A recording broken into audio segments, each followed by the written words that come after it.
name is John Trask, and I'd like to welcome everybody here tonight for the forum on behalf of Civic Green. There are 2 seats up for Beaufort City Council, Donnie Beer's seat and Mike Sutton's seat. Donnie has chose to run again, and Mike has chose to hang up his spurs this time around.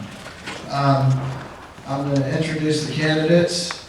Donnie Beer. Donnie has served on City Council for over 20 years. She's married to Russell Beer. They have 3 grandchildren. 3 grandchildren. No, 3. They have 3 grandchildren, 2 of whom are currently in active duty. Donnie serves on the Military Affairs Committee, the Military Enhancement Committee. She's a founder of the Pigeon Point Neighborhood Watch Committee, and she's a chairman of the Healing Heroes of the Low Country. Donnie also completed Leadership Beaufort, Low Country Leadership Program, and Leadership South Carolina. So thank you, Donnie. Phil Cromer. Phil has just returned to Beaufort after spending the last 23 years working for the Municipal Association of South Carolina. He's married to Amelia Amar of Beaufort. They have 2 children and 2 grandchildren. Phil was the town manager of Port Royal. He was the town administrator of Richland. And he has also worked for the Low Country Council of Governments as an Economic Committee Development Coordinator. So, welcome, Phil. Stephen Murray. Stephen is a Beaufort boy, 3rd generation, and is married to Melissa, who is a language arts coordinator with the Beaufort County School System, and he recently had twin daughters. He is currently the owner of Kazubi Kazoos, and New South Shirts. Kazubi Kazoos is a 2-time top 75 small business, best in small business voted by the U.S. Chamber of Commerce.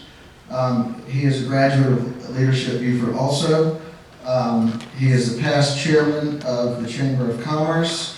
He currently serves, I believe, still on the Redevelopment Commission.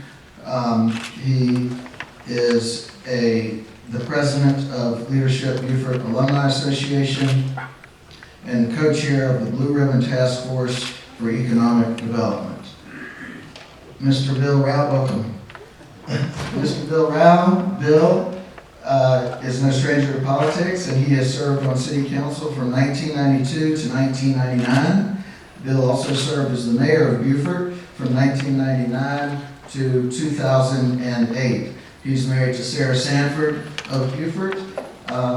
Bill has 6 children, and Bill has spent the last several years, he worked for FEMA in Washington for 3 years, and all that they have to deal with, and he spent the last several years acting as a ghostwriter for people that want to write books but not have their name on it, I guess. So the rules of today's forum, if you will, is we have 6 questions. It's 2.5 minutes. They're allowed 2.5 minutes, up to 2.5 minutes to answer each question. We'll start the first question with Donnie, and then we'll go down the line. The second question with Phil, and down the line, and so on and so on. And then at the end, they'll have an opportunity for 2 minutes to sum up their positions or closing statements. My friend Matt McElhaney there is going to flash a yellow paddle when there's 30 seconds remaining, and a red paddle when you're supposed to be finished. So let's all try and do this within the allotted time. All righty. Any questions?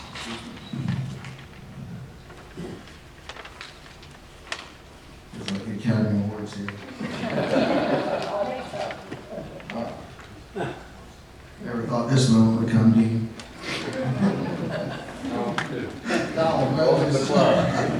That's something else. Okay, the first question is on the Marina parking lot.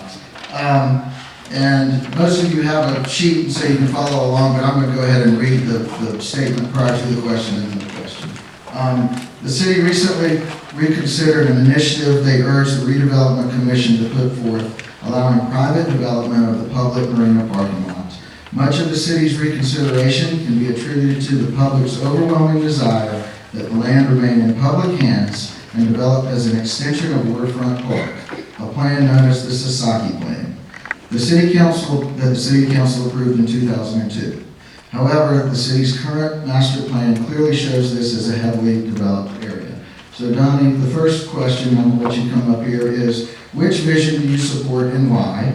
And if neither, please tell us specifically what changes you would want to see in that area.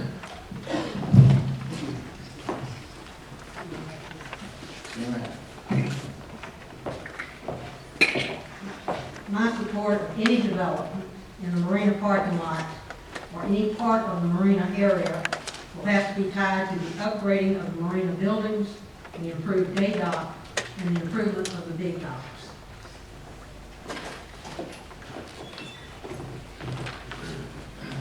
Well, I support the Sasaki plan, the Phase 2 project, which extends the waterfront park, because one of Beaufort's most valuable assets is its waterfront, and it needs to be preserved for future generations. I was a bit surprised in the civic master plan when they stated that they celebrate the waterfront and how the city connects to Beaufort River, yet it brushes aside the Sasaki plan in favor of mixed-use development on that site. If you're going to expand the park, and when that does occur, we must first find a parking solution for downtown, because about 140 spaces, I believe, will be eliminated with that expansion. But I do favor the Sasaki plan Phase 2. Well, I don't really like either of them. I don't think that the civic master plan is too much development what the civic master plan prescribed. I think the public was very clear, and they didn't want to see that type and that much density and development at that site. And as far as the Sasaki plan goes, I think it's a little boring. I think we can maybe do some things a little differently, so I think we should take a look at that before moving forward on it. I would be in favor of a combined marina water sports facility to make better access for folks, whether residents or tourists, to be able to rent kayaks or paddle boards and launch right there from the landing. Anything that attracts folks downtown to that site would be valuable. But to Phil's point, there are some practical issues that would have to be addressed. First and foremost is parking, moving those that number of spaces somewhere else in the city. And number two, the financial side. I think it's great, but we really need to find a way to, number one, pay for the construction, and secondly, how we operate and maintain it moving forward.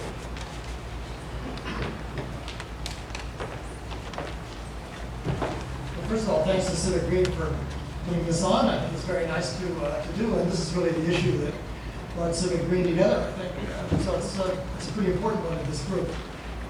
For myself, I was mayor when we got Sasaki, brought him in. We went through a long process of looking at the alternatives and how it might be done. Obviously, as has been said, you can't do the marina parking lot development or remake of the park, expansion of the park, without solving the parking problem first. So we're going to talk about the parking problem here in a little while. But the short answer is I support Sasaki. Did in 2002, still do.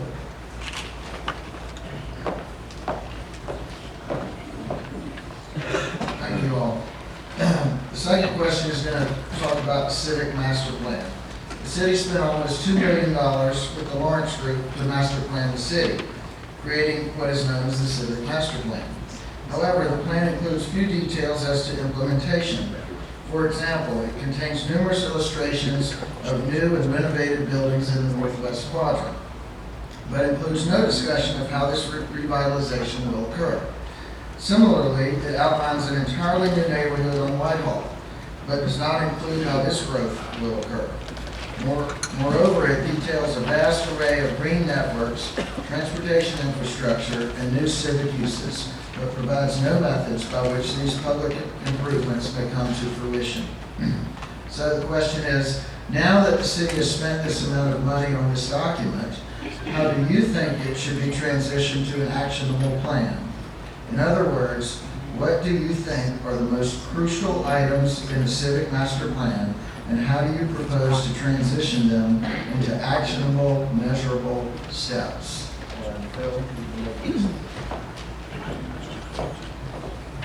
First of all, I think for the amount of money that they spend on the civic master plan, they should have had a more detailed action plan for implementation. In the implementation section of the document, it says that the redevelopment commission will prioritize the civic infrastructure projects and seek partnerships with the developers and nonprofit agencies. I'm not a big fan of letting just the RDC decide what's going to be the prioritization of these projects that involve taxpayer money without the citizens being heard and the council having input as well. Some key items that I see in the civic master plan to me are going to be the public improvements, the infrastructure, and that type of thing going forward. We're talking roads, utilities, public spaces, and so forth. But got it? Keep going back. I thought I had my comments up. But anyway, we have to try to get a handle on what the realistic costs are going to be and how we're going to finance all of this one.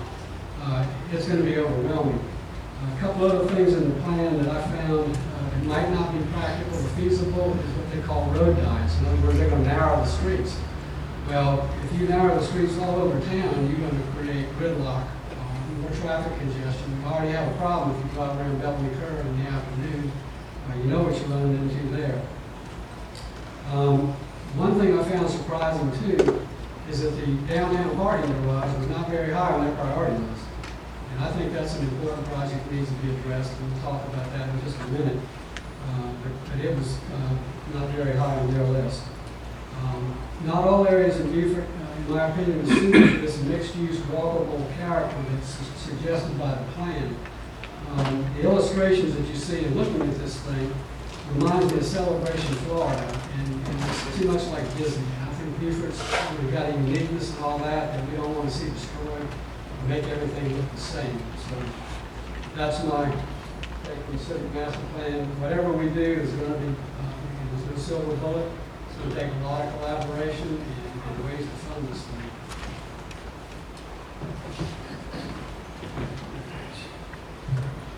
Well, I sort of agree with that. I don't know if the money that we spent, if I were on council, I don't know if I would have spent that amount of money on the civic master plan. But we did. We do have the document, and I'm curious by a show of hands, how many folks have read the civic master plan? So it's a very interesting document. For any of you who haven't read it, I encourage you to go on the city's website and check it out.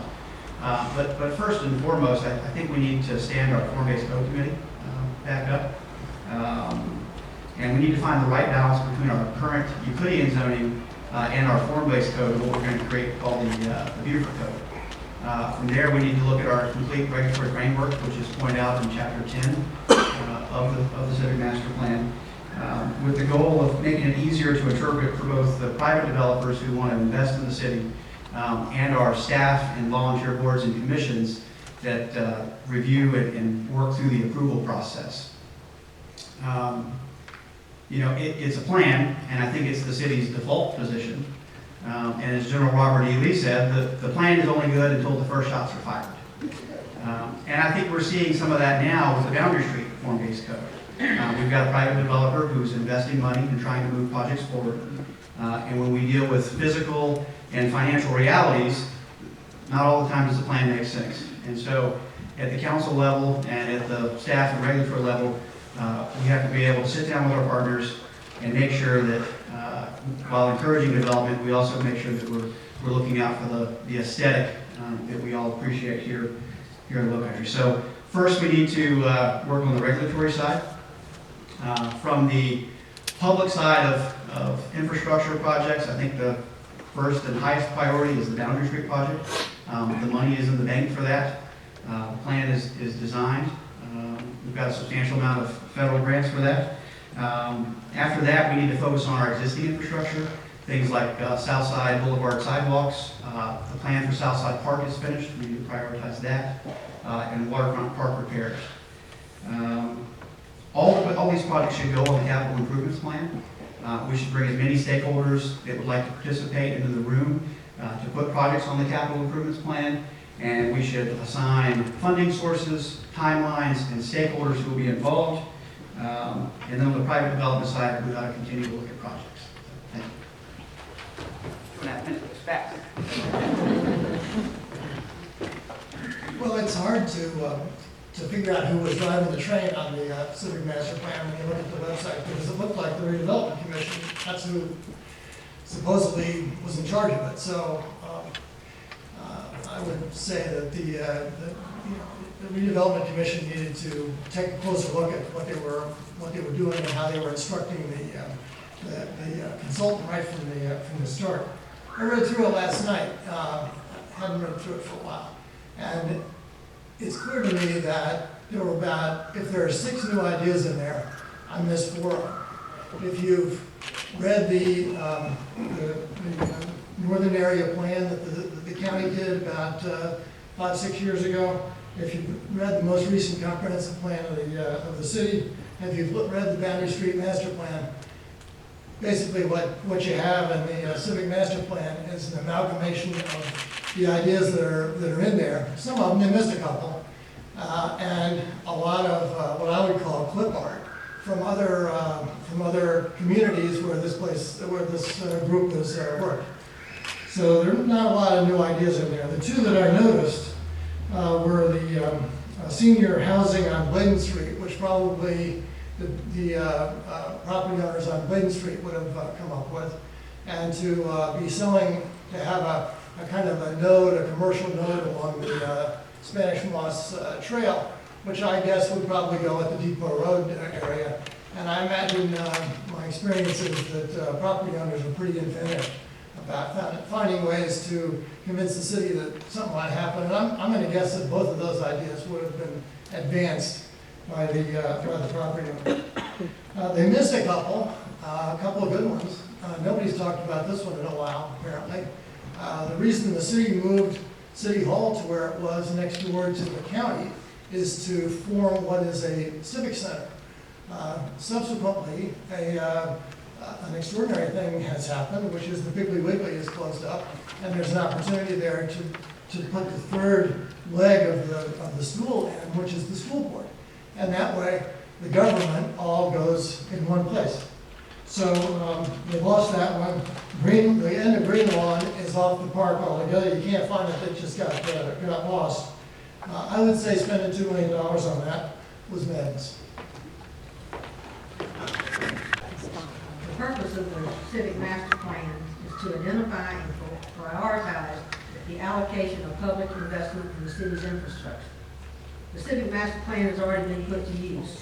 Because of the plan, which is a plan in motion and change, it's not written in stone, and change is needed. Construction of Midtown, Southside Park, Allison Road project, Bladen and Duke Street improvements, the mooring field, the new fire department on Reebok Road, and now Boundary Street are all part of the civic master plan. The CMP is a plan taking us into the future, and because of this plan, the city was eligible for a federal Tiger grant of $12,635.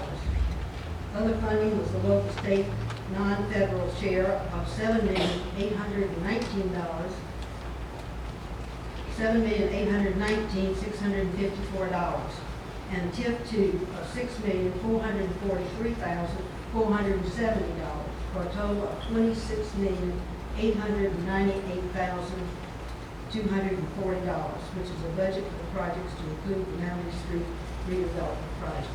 There's nothing we do that's going to please everybody. The plan as it was drawn doesn't please me when I see it because it's overdone. I know. But we are in charge, or the council is in charge of how the plan is defined, how it will look. And I think so far we've done a pretty good job. Thank you.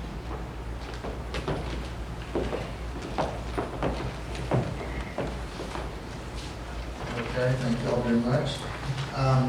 Stephen made one point when he said, I'm not saying he should have voted for it, didn't, but you got to live with it. And so that's one reason why I think we're all here today is we sort of got to start where we are. Whether you voted for something or didn't vote for something, Now is the time, there's an election, in my opinion, to take a fresh look at where we are and how we continue to move forward, and I'm glad to see you all up here discussing that. Thank you.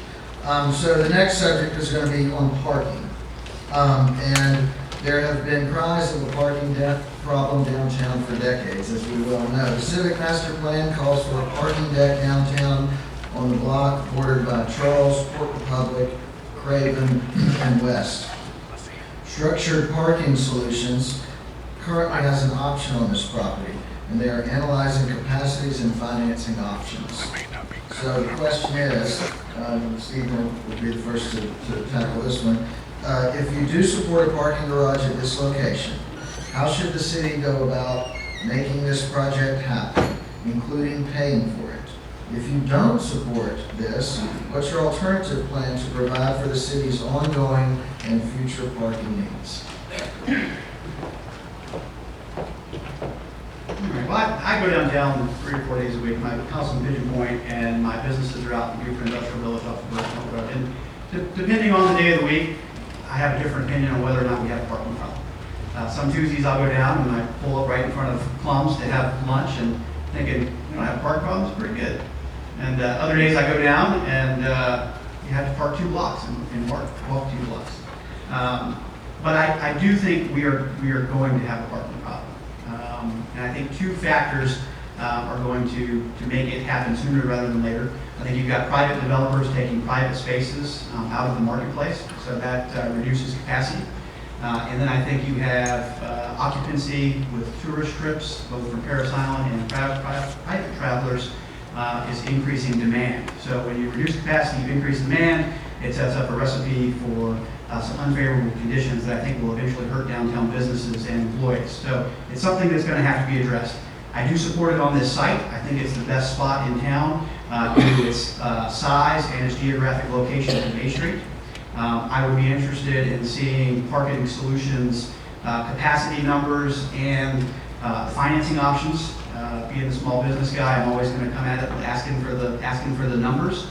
I'd also be interested in knowing about the safety in and around the parking garage and how we would mitigate any of those concerns.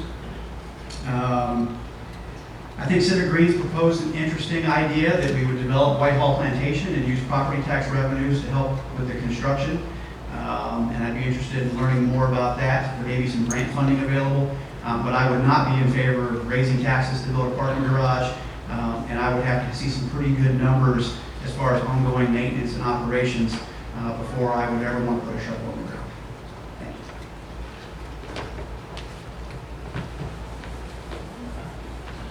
Well, to use the marina parking lot in a better way, as it should be used, to using the marina parking lot land as a parking lot is not really its best use. But as we've all said, and as we all agree, and as people have agreed for 25 years, you can't do anything. You got to get those parking places back somewhere else.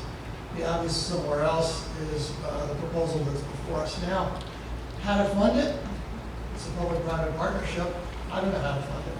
I don't know how that's going to get done, but I do know this. When in 1992, when I first went on the city council, the downtown merchants and the town spoke clearly and said that they want streetscape. And streetscape was a plan. The city had gone through, for Beth Grace will remember all these days, and others, they'd gone through 3 or 4 different drafts of the plan, but they didn't have the money to build it. And my thought was, I heard about Ice-T, and I said the city should apply for a Ice-T grant. And at that moment, I was just going on the city council, and a friend of mine, Ken Driggers, was running the Palmetto Conservation Foundation up in Columbia. And I said to him, can I represent you on the committee that arranges the criteria for the Ice-T, how the Ice-T grants are given to the smaller towns? I never told this story before. He said, yeah, you can represent us. So I went up there and I said, you have to give, there are 60 points, we're going to do it on a 60-point criteria thing. And I said, and they came to me, tourism's got to be on there. It's important. 10 points for tourism. And they all said, well, the governor says tourism's a big deal. 10 points for tourism, let's do it. Well, that swung the whole thing, that just completely cut out all the little towns throughout the center part of South Carolina. And it went right to where the first are, which is along the coast. So with those 10 points in our pocket, Beaufort got the grant in 92, 93, 94, and 95, and we built streetscape. I don't know what we'll do this time, but we'll figure it out if you send me. Thank you.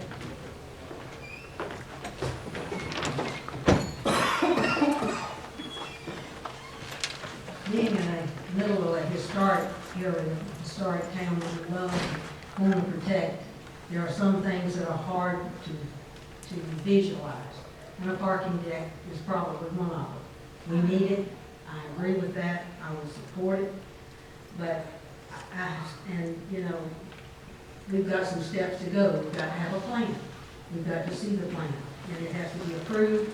And as you know, being a part of the historic district, city council has nothing to do with the approval or not of the plan or of the drawing.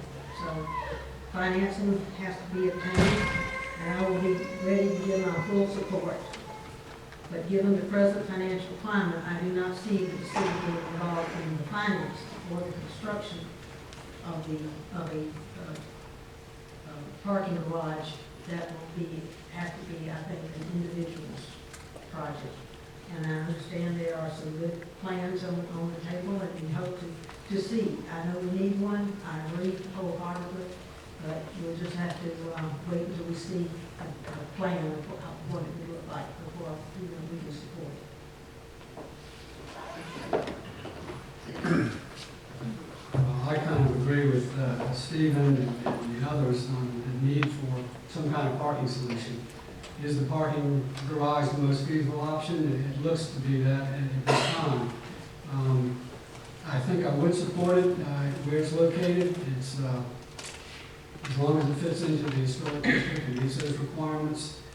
And since Structured Parking Solutions has the option on the property, and they're looking at analyzing the capacities and the funding options, we'll have to just see what the city is going to be asked to participate. We can look at going for grants. As Bill mentioned, there's Tiger grants now, C funds, there's CDBG, and all that could possibly be used for the parking garage. And maybe even take a look at how we're using our existing parking revenue. I know some of that's already spoken for, but that might be an option that we have to look at. But nonetheless, I think something has to be done, especially if you move forward on any of these other projects involving the waterfront park. When you eliminate parking spaces, it's just going to be more demand for parking. Thank you all. You may be asking yourself, how did we come up with these questions? But we sent out a bunch of emails, and we got lots and lots of questions that people wanted to hear answered, some of which were appropriate, some of which might not have been, and sort of boiled it down to this. And they are, obviously more, it takes more than 2.5 minutes to answer them, but I want to thank everybody so far for answering them relatively concisely and pointedly as well. The next question, which is a big one, deals with the Boundary Street improvement funding. The city's Boundary Street improvements were to be funded using federal stimulus money and revenue from a county-wide 1-cent road improvement tax. Despite the city manager's assertion that enough money was available for the project in 2008, $6.4 million more was required, and additional taxpayer funding will be used. For example, City Council addressed additional expenses to pay SCE&G to bury the overhead lines by imposing a 2% surcharge on all SCE&G ratepayers within the city. The city manager told City Council it had to act immediately, because federal funds would be lost if the budget wasn't finalized immediately. However, a few weeks later, we learned the project was not ready to proceed, and because the bids were so old, the project would have to be rebid this fall. Furthermore, during council's meetings on this matter, it came to light that SCE&G would have paid the city almost $1 million more had the city used TIF money it had in the bank to address the need. but they chose to implement this 2% surcharge and forego matching funds from SCE&G. But that's the background. The question, knowing now that there was no immediate need to decide how to fund this additional expense, and that there is now time to consider other ways of funding it, what do you believe could be done to avoid this rate increase? And will you support or continue to support paying for this expense with the 2% rate increase for all city ratepayers? Or do you have an alternative idea to pay this expense without a rate increase on all ratepayer SCE&G bills? I think we're Bill.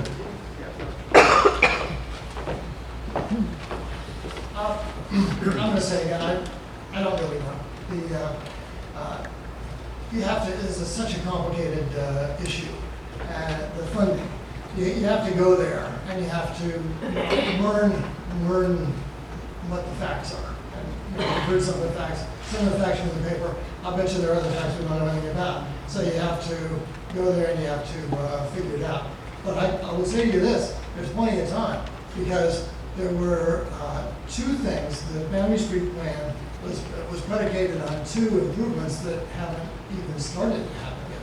One was the parallel road on the back, and I don't know what's become of that, but you can't do the front part without doing the back part, in my opinion. And the third was the third crossing, to get some of the Ladies Island traffic off of Boundary Street. You have to do the third crossing, or at least begin, give us some hope that there's gonna be the third crossing. Put $5 million in for the third crossing in the transportation bond issue. And as far as I could tell, after I left the city council, what people told me is the city council didn't fight for those $5 million. Nothing's happened to it. The $5 million probably got spent by the county down in Hilton Head or Bluffton someplace, and that was just gone. And so we don't have the alternatives. The traffic relief, the effort towards traffic relief has just gone away. So until we bring back some sense to traffic relief, I don't even know how you can do the Boundary Street project, frankly.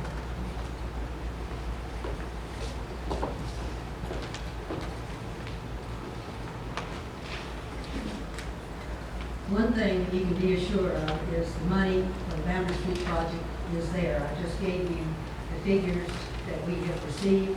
The money is in the bank. The 2% additional cost is due to the duct bank and the bearing of the overhead lines. There was a problem created which cost more money. And I don't understand it. I have no clue as to how these things were figured out. I'm not in that field, and therefore I'm not going to try to even pretend to understand all the all the stuff that goes into building something as big as what we're planning. That's the engineers and the lawyers' problems, not mine, as far as that's concerned. The money's there, the plan is beginning to be implemented, and the 2% is the additional cost that SCE&G is paying for the upfront cost of the power line project, meaning burying everything and getting them to where, in case of, make them safer in case we have a hurricane. Then maybe we won't go through all the problems of the power lines being down and be able to get back in our town and live again. This, the estimated project is $2 million and will be reimbursed by the 2% special franchise fee district as it is collected. The fee is allowed under the state law and under the franchise agreement between SCE&G and the city of Beaufort. A similar approach was used when the city and the other utilities made streetscape improvements in past years. So this is not something new, and as with every big major project, there are problems that have to be worked out, and unfortunately, problems cost money. First of all, the planning on this project started back in 2006, and I think the cost of burying the utility line should have been negotiated at the get-go, at the beginning of the project planning process, and have them built into the project cost. The project itself seems to have been poorly managed. For some reason, it had to be rebid, as you know, so the cost of this project went up. And now we're going to be surcharged to bear those utility lines. My understanding is there is a non-standard service fund that was talked about, I think, back in 1999 between SCE&G and the city when they started doing these streetscape projects. It's available with the city and SCE&G both pay into this thing, and they basically split the cost of burying these lines. Why wasn't this avenue taken? I don't know. Are there any TIF monies, or were there any TIF monies available to maybe, instead of having to charge or surcharge the utility users, to go ahead and transfer that money over and cover the cost? Are there any fund balances or any capital project monies left? I don't know. I don't think there is. And unfortunately, I think we're going to be stuck with a 2% utility charge as a result.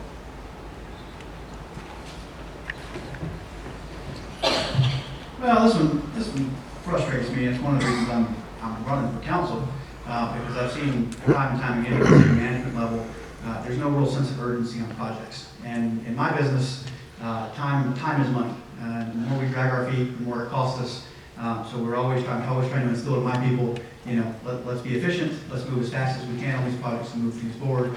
I mean, we've been dealing with this since Bill was in office in 2006.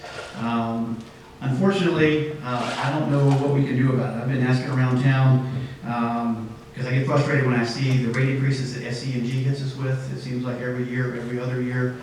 They have great facilities all over the state. They seem like they're doing pretty well, and I feel like they ought to be putting the infrastructure in place. As I understand it, TIF monies are already committed to other capital improvement projects, so we have to pull TIF monies from other projects, and we're already fighting for those projects. And we're also held by a 1999 franchise agreement that didn't mandate that SCE&G pick up any of the infrastructure costs. So previous council passed that. We're sort of held to that now. I think the positive of it is that Hilton Head's got a plan. They have a partnership, the town of Hilton Head has a partnership with Summit Electric Cooperative. And they charge a 3% service agreement. And their goal is to bury all the power lines on Hilton Head Island, raise about $25 million, and already they buried over 109 miles of wire. I think it would be beneficial to have that conversation here. And the primary reason is because it always frustrates me when I see the tree crews out on Rebo or on Bay Street just butchering our grand trees. Putting them underground would help this issue, and also for storm recovery and safety, I think it would be beneficial. So, 2% on a $300 bill, you're looking at about $6 a month. I'm not in favor of raising fees, but I don't see how we're gonna fix this. We should have been more proactive in the very beginning. The projects, and if you elect me to council, I'll try to create a sense of urgency among city staff.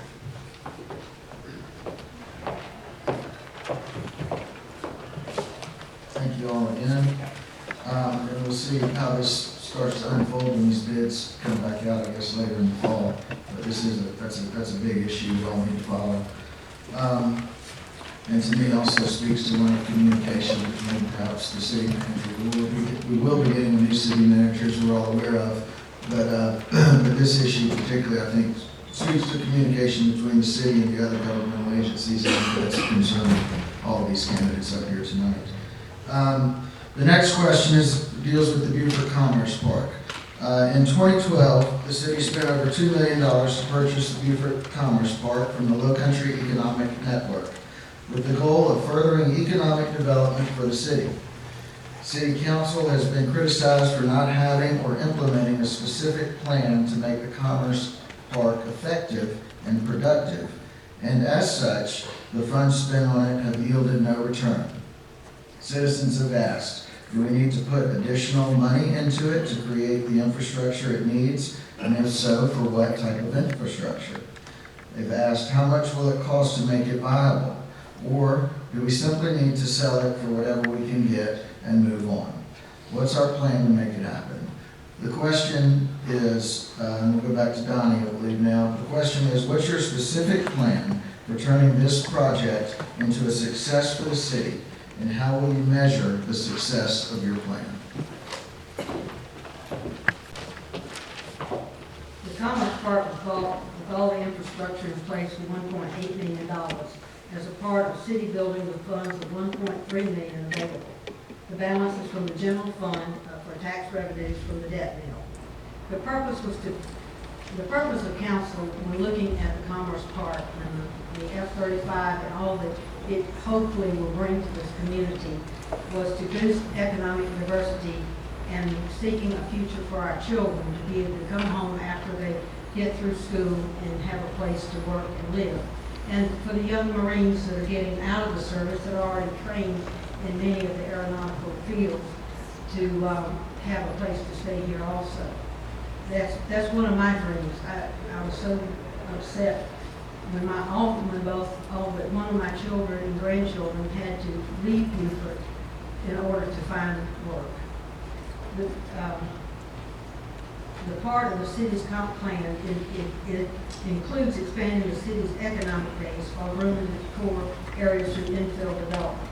I believe with the rest of council, that the Commerce Park might be a catalyst to new growth, creating better paying jobs for the people of northern County.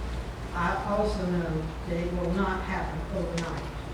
The purpose was to boost economic diversity and seeking a future for youth, children, and for giving military families a reason to be able to stay here after they leave the military. And I believe that it will happen. It may take a while, but we are working on it, and it's my hope and my plans for the future for other children to be able to come home, as I said.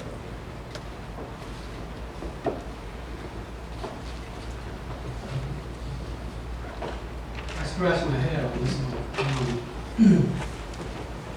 With the financial situation that the city is in, why would they go forward? Because I understand you want to try to create jobs and all that, but when you do economic development, it's a long-term plan. Nothing's going to happen overnight. My understanding too is that this park was going into foreclosure. Seems to me you could have gotten a better price had it gone into foreclosure. In the whole existence of the park, it has generated very little industrial investment. The only way I know how to make this park a success, even remotely successful, is it's got to expand, and you're going to have to upgrade the infrastructure, call the road works and all that, and your marketing. According to Kim Statler with the Low Country Economic Alliance, the park is not big enough. Also, it has no rail access, and it's going to require millions of dollars to expand the park and upgrade it. In fact, the Civic Master Plan calls for an upgrade of the park from the current 165 acres to 960 acres. So this begs the question, where is this money coming from? The current marketing strategy is a little befuddling. If you go to the entrance sign at the park itself, there's a website, there's also a phone number. If you go to that website, I don't know about you, but I can't read Mandarin. So there's some Chinese, that's a Chinese website. The phone number is disconnected. So that's not good from a marketing standpoint if you're trying to get this park known among the industrial community. The city cannot do the park alone. I don't know why they tried to do it alone. I understand the county had no interest in it. And that's the problem. If we're ever going to move forward in economic development, you can't go it alone. It's going to have to be a regional approach. You're going to have to get state support and all that. So I just don't see the park being successful. And I guess the only option we have left if you're the city, if you can't make it grow and get the money to expand, you're going to have to sell it. You're probably at a loss.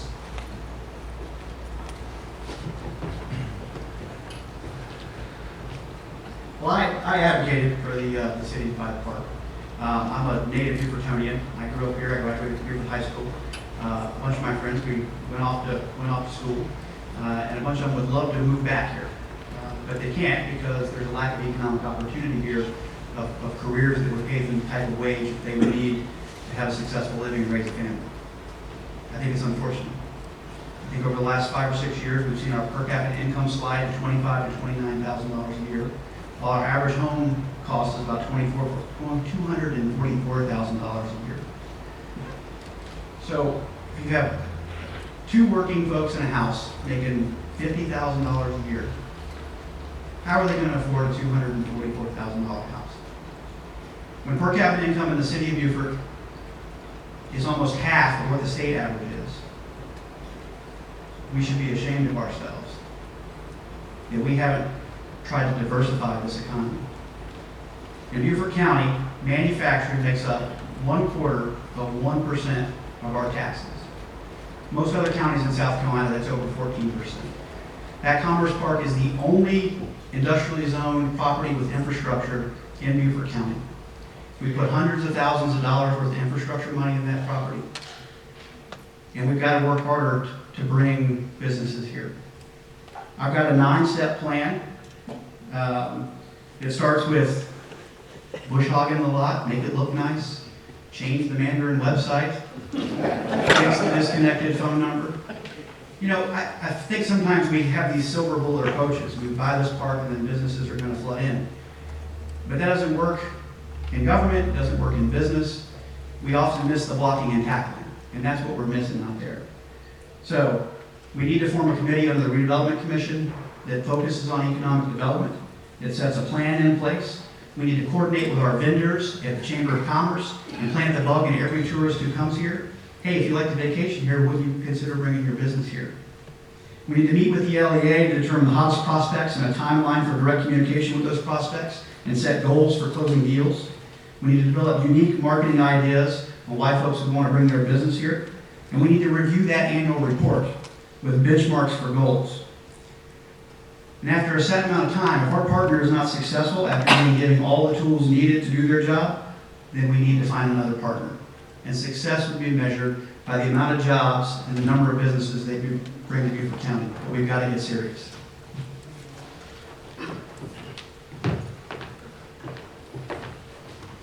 Well, I agree with almost everything that's been said up here. There's just one problem with the whole thing, which is I really don't believe that this is a government responsibility. I don't think government does this well.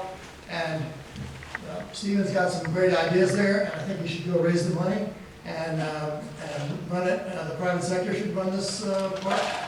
That's been the problem with it from the beginning, is the government's been trying to do it, and governments aren't good at this. And it's been demonstrated again and again and again. And this is just one of these things. Bad things happen. Bad things have happened to me. Bad things have happened to you. Bad things have happened to everybody. This was a bad thing that happened that came out of the 2008 years, perhaps, or maybe it was just misguided in the first place. But I'm with Phil.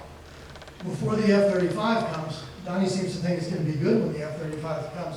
Those F-35s that are going to be much louder than the F-18s, flying at 1,500 feet above that park, I'd say sell it before the F-35s come. Put it in a block and sell it. Let's get a private sector person in here to run it right, and let's move on.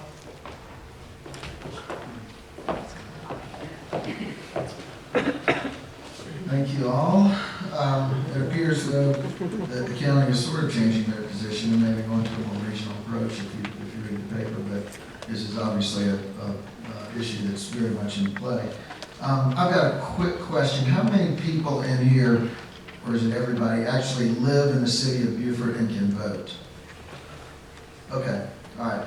As someone was talking a little while ago, I mean, one unique thing about the city, it's a city of 12,000 people, but you know the greater metropolitan area is what, 35 or so, and so this little town supports a lot of people that are coming through it that are not a part of it. The next question has to do with fiscal management of other city areas. Much attention has been given to downtown and Waterfront Park, which is certainly a draw for visitors and contributes to the city's economy. However, the sidewalks on Southside Boulevard are dangerous, and the land turned over to the city by Beaufort Jasper Water and Sewer for the park has just been sitting there. Furthermore, recent citywide stormwater issues point to citizens' concerns that the city seems unprepared to deal with basic infrastructure issues. And so the question is, what is your plan for addressing infrastructure citywide, including roads and parks, to ensure our city remains vibrant and safe for residents as well as for visitors?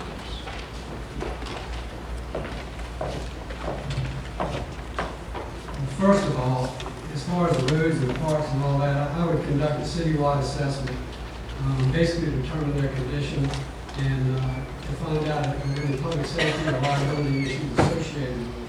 Then you set up a list, prioritize what those are, set a timeline for getting these things addressed, and move forward. The problem is the current budget, I don't think there's any money available to do much more than the minimum.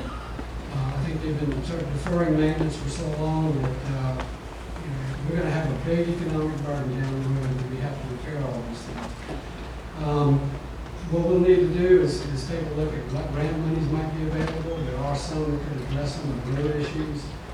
There's probably very few grants that will be able to address some of the park issues. But nonetheless, we have to find a way, maybe a capital budgeting item each year, we start putting money aside for the improvement of roads and parks. And I have too been down to the south side of the park, and it is pretty disgraceful. For 2 years, they've been complaining about that sidewalk, and part of it is falling into the ditch next to it. So, that's it. Well, fiscal management. So this is how we had 2 small businesses, something we deal with and look at every day. Is making sure we get the absolute most value for every dollar that we bring in. Number one, to make sure we're controlling the expenses on the cost side. And then looking at the revenue side, to make sure that we're growing our customer base and we're providing the most value that we can to our customers. So I bring a similar approach to council. In the budget writing process, my wife's a school teacher, she calls it guiding questions. So I'd ask lots of guiding questions to make sure that with all of our vendors and partners and services, similar to what I think Mike Sutton probably does best now on council, he asks those tough questions. So make sure we're getting the absolute best value for every dollar that we're spending on any service. We have a capital improvement plan, thanks to Mike. I think we need to sit down as a community and as stakeholders and make sure that any project that is important to anybody citywide is on that capital improvements plan. Then funding sources go on there, and as a community we can look at all of the funding sources and put the pieces together. But it'll allow us to plan 1, 5, 10 years out so that we can start chipping away at these infrastructure projects. But I think the biggest challenge is that the population of the city of Beaufort is right around 13,000, less than 13,000. We're the only municipality and the county that's actually has a declining population in Beaufort County. Our citizens are getting poorer, so we're losing per capita income.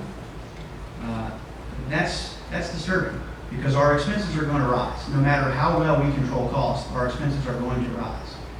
So the only way to generate more revenue is if we raise taxes and fees on people, or we expand the tax base by attracting people to move into the city. We've got about 40% of the property in the city that's vacant and available and prime for infill development. So I think we need to look at ways to do that. And I think it's amazing that we have so many diverse neighborhoods all over the city where people should want to live. And parks, sidewalks, stormwater are all key to attracting people back into the city. And the capital improvement plan is probably the best way to view that. And as we attract more taxpayers into the city, and as we're successful at bringing more business and making sure our business community is thriving in the city, it will generate additional tax revenues so that we can keep doing some of these fun infrastructure projects that we'd like to do.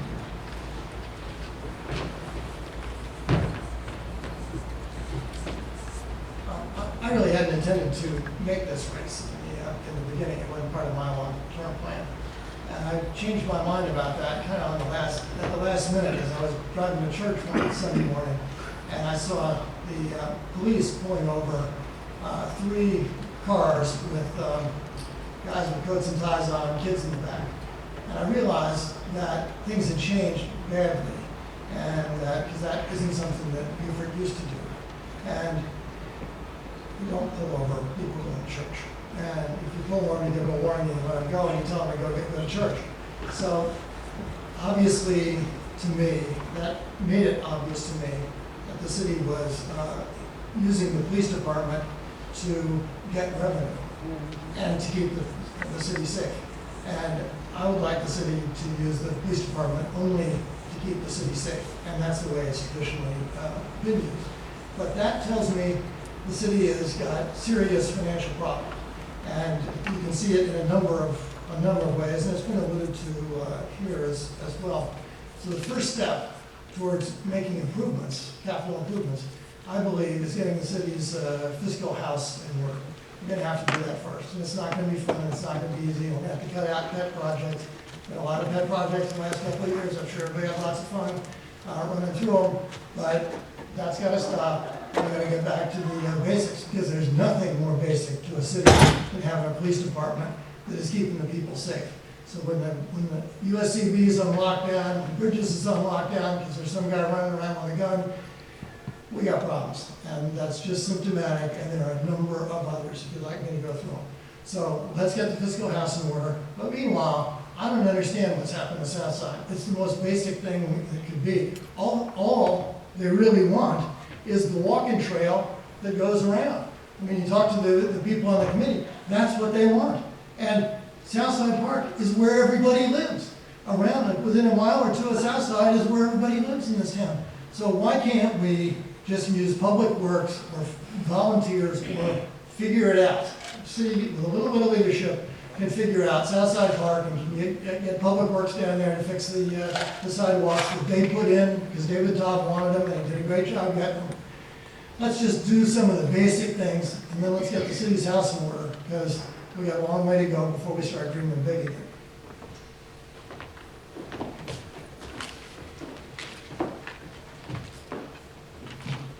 I beg to differ. Our city's budget and money is in good hands. We have a fund balance. We have had to make adjustments as time went by. You have to remember, in the city of Beaufort, so much of our land is not taxed. All that the hospital owns is not taxed. All of our schools, the university, the churches, all of that is not taxed. And we have had to readjust, and of course, as this street has expanded its government or medical buildings and taken over doctors' practices, they took money off the tax rolls. But our budget is balanced. We went from, Standard & Poor's raised our rating from AA- to AA for the first time ever. We pay our bills. But when things were tight, in 2008, a lot of things happened. Impact fees went away, and we needed to find some way to replace them, so we tightened up. 12 people in the city that could retire within 5 years was offered a package to retire. 10 out of 12 took that package. Those people have not been replaced. We had a wonderful contract with the Greenery that did a beautiful job with the city. Everybody was pleased. We cut the contract. And people have noticed, and I have noticed. But to be fiscally responsible, we did what we had to do to bring our finances in order. Most of the roads and sidewalks in this city belong to the South Carolina Department of Transportation, and they are responsible for fixing them up, which we don't get. Now, if we lived in Greenville with B&W up there, I'm sure we would have a lot better result. But when most of your property, all the churches, think about that, all the churches, none of them pay taxes. So the areas that bring us so much joy and so much safety don't pay taxes. So it's not as easy as people seem to make it.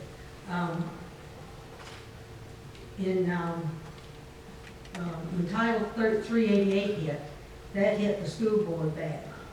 Because, of course, those of us that live here and own our houses, we don't have to pay a part of the school tax that the 10%ers and 6%ers have to pay. That hurts. That hurts a lot of things. So it's not as easy as some people seem to think, and it's not as bad as others are trying to make it be. Thank you.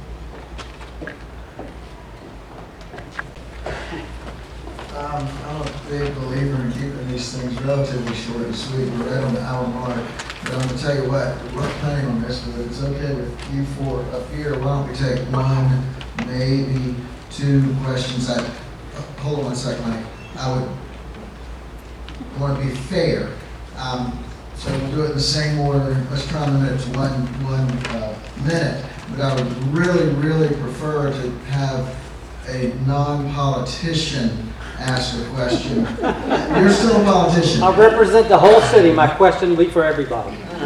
Bring it on then. What is it? Ask the candidates how they feel about term limits in office.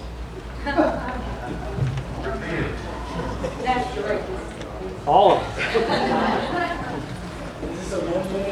This is a 15 second. The term limits, I believe in, are what the voters decide. Anybody? I believe in term limits for everybody, including the federal government, the state government. I believe in term limits as well. I don't believe in term limits. I think you let a lot of good people go. Let the voters decide. Thank you, Mike. Yes, sir. What did the candidates thought on single-member districts? Say that again. What candidates Single-member district? are for the single-member Yeah, districts? yes, for the city of Beaufort.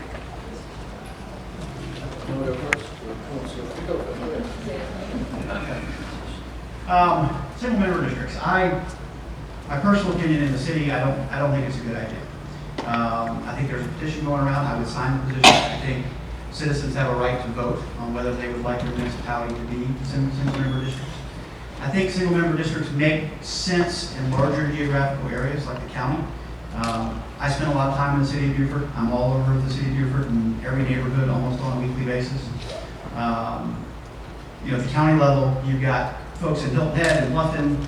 I don't go to Hilton Head very often, so it would be unfair for me to say that I could represent fairly the folks in Hilton Head living in Beaufort. But I would like to think that I have friends and family that live all over the city, and if I wasn't representing them appropriately, they would be the first ones to call me and tell me that, with probably a lot of expletives thrown in on that phone conversation. I also think if you look at the county level, at the school board and county council, we have a challenge finding qualified candidates who want to serve. So when you district the city, you would maybe disincentivized because they wouldn't be able to serve because of where they live from being able to participate. I do know that the NAACP and the Black Chamber of Commerce has brought the issue to light. And I do agree with their goal of trying to increase more African American participation in city government. I'd also like to see more young folks and working professionals participate in city government. One of the reasons I got involved is because I would go to city council meetings and you see a very small population at those meetings. And it's the same people that have the same opinions, and policy and ordinance are set because it's the same small group of people who participate.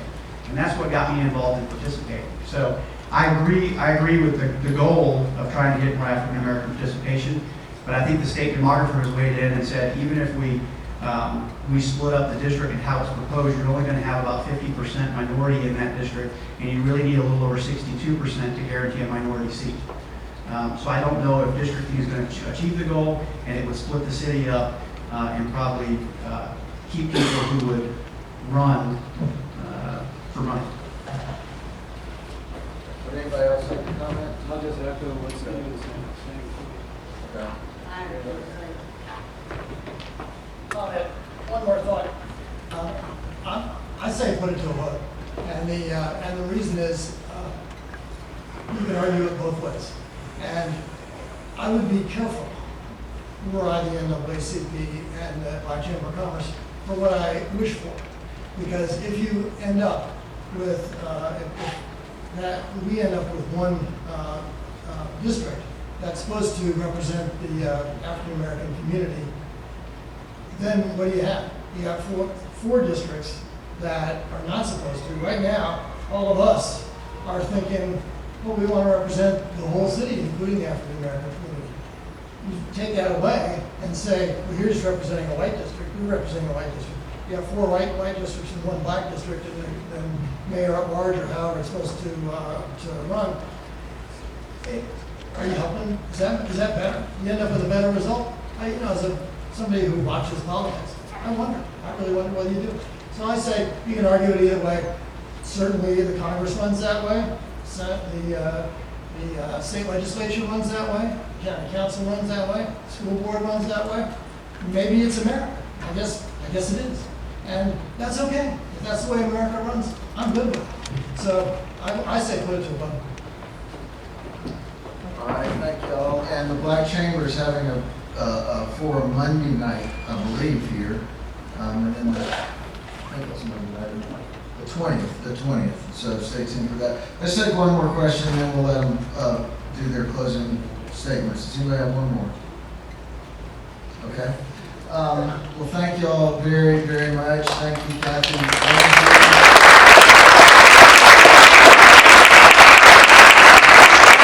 Thanks to Kathy, Lindsay, David Todd, and Matt McElhaney for getting here early and helping set up. Jeff Evans with Low Country Weekly has been videotaping this, and you can go on the Low Country Weekly website tomorrow, and this will be posted on YouTube. I see Aaron, so maybe they'll get a blurb in the paper tomorrow. But we will have a closing statement right now from each of the candidates, and I've lost track as to who's who. But we'll go, I think it's Mr. Murray's turn to start off. I want to thank Senator Green for putting this event together, especially on such short notice. But more importantly, I want to thank all of you for coming tonight. Too often I've been to forums and debates, and you'll see an empty crowd. And it frustrates me because we never miss an opportunity to complain about our government and complain about those who are in politics, but we very rarely participate. So it is great to see a near half-full house tonight, and I encourage you to continue participating in government because it's how we get to the best decisions. I love this place. I love Beaufort. I've invested here in my house with businesses. I've been participating for the last 5 years to have a positive impact. I think I can make a positive impact at the council level. I think as a volunteer at the Chamber and through the Leadership Beaufort Alumni Association, through Leadership Beaufort, it gives me the background knowledge with all of these different organizations and partners that we work with that I understand the issues. My background in business gives me the skill set needed to help manage the city's finances and to make sure that we prioritize and we work with a sense of urgency. And I think we have a lot of good things going for us. I think we're the happiest seaside town. I think our tourism operation right now is second to none. Ask any hotelier how their business is and how their occupancy is this year. I think MCAS is expanding, and we're soon going to have over 200 Lockheed Martin employees on base. I think South Carolina is being successful in economic development. But I also think that this is a very narrow window. I think it's a very narrow window that we must capitalize on sooner rather than later. I would love to have your vote come November 4th for council. And I promise that if I'm elected, I will show up, I will do my homework, I will participate to the best of my ability, and I will work with every government partner and anybody I need to protect and preserve the things that we love in the city, because we absolutely live in the best place on earth. So, thank you very much.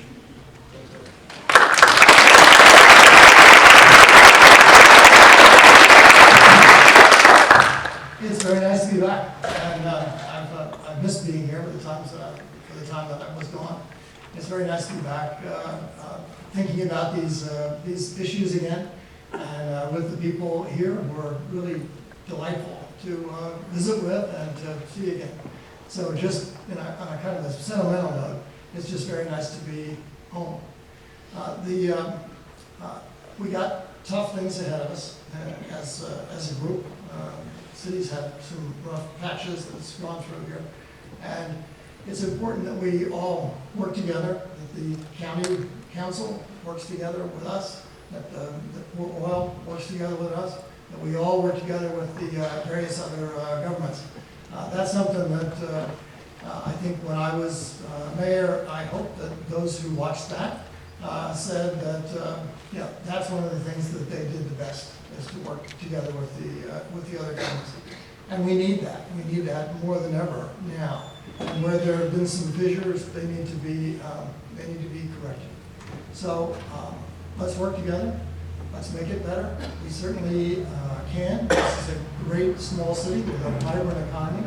There are things that we can do to bring people in here. I was just talking to Paul Somerville, that's who's calling me, about getting more tennis courts down at Southside so that we'll have enough tennis courts to have tennis tournaments. Because if you have tennis tournaments, we don't have any tennis tournaments where they bring people in from elsewhere. But they stay in the hotels, they eat in the restaurants.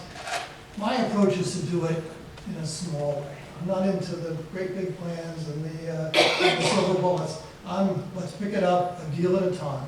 And there are so many opportunities for us to do exactly that if we work together. And I look forward to being here to do exactly that with all of you. Thank you.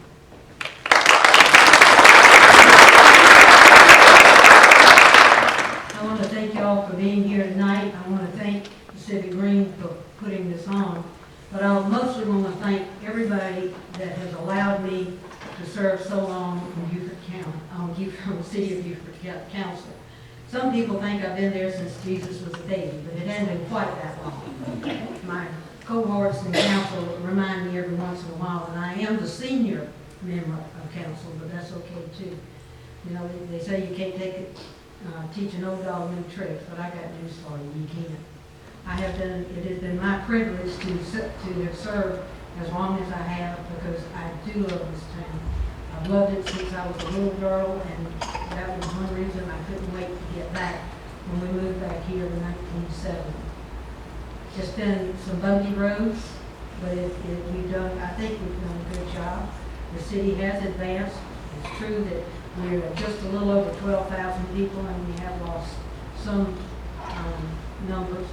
But with the development of Midtown and the work that we've done in the Northwest Quadrant and other parts of the city to make life better, I think we've done a good job.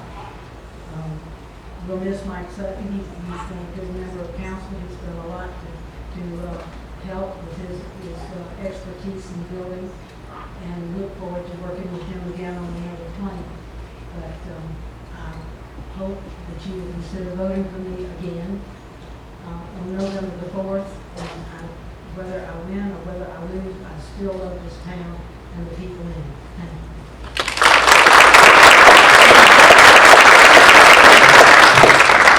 Well, I too want to thank the Civic Green for putting this on, but most importantly, I want to thank all of you for attending tonight. It shows your passion and your concern for the town that we all love.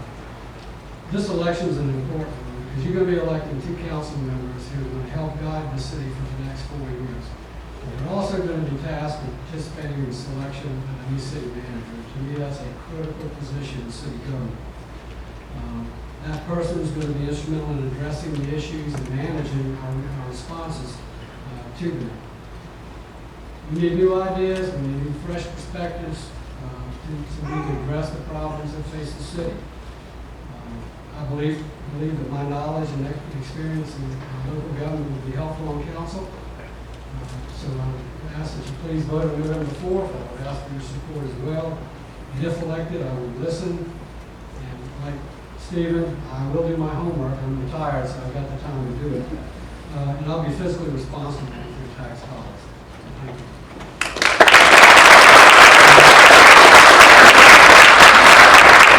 Well, thank you all. I do want to recognize, I want to thank the current sitting members of City Council being here, Billy Kaiserling, Mike McPhee, Mike Sutton, and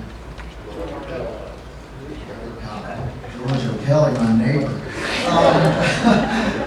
So thank y'all for coming. Alice Howard and Laura Von Harten are both here, I believe. They're running for District 4 in the County Council, so thank y'all for coming. And Jim Becker, the most envied politician out there, is running unopposed for auditor. So anyway, on behalf of this amorphous group, Civic Green, thank you all for coming. And we've had, I counted about 100 people here tonight. We had over 100 at the last one. And we appreciate your feedback via email and from some of y'all showing up at our meetings. So it's an open group, it's an open organization, it's a true grassroots organization. And so please stay in touch and stay involved, and get your neighbor to vote, doesn't matter who they vote for, just as long as they vote. Thank you very much. Thank you.